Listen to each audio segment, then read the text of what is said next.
প্রতিদিনের মতো আবার চলে এসেছি লাঞ্চ ভিডিও নিয়ে। তো আজ শুক্রবার, কেমন আছেন সবাই? আশা করি সকলেই ভালো আছেন।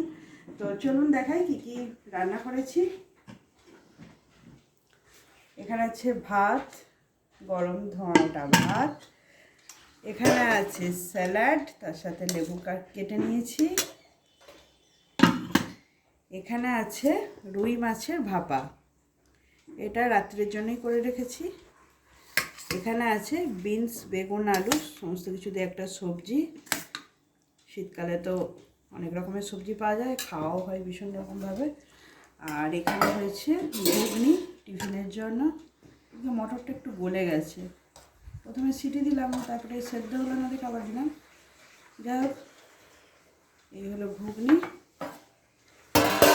আর এখানে আছে টমেটোর চাটনি। আজকে কিন্তু খেজুর, কিশমিশ, আমসত্ত্ব কিছুই দিইনি।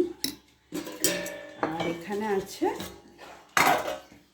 মাছের, রুই মাছের ফুলকপি, শিম, গাজর দিয়ে মাছের ঝোল, পাতলা করে করেছি একটু ঝোলটা। আর এটা আছে ছেলের স্কুলের টিফিন, ভেজ পরোটা আর সস। তা এই হলো আজকে রান্নাবান্না। ছেলে স্নান করে বসে আছে, খেতে দিয়ে দেবো, এবার স্কুল যাবে। এখন এই পর্যন্তই, টাটা।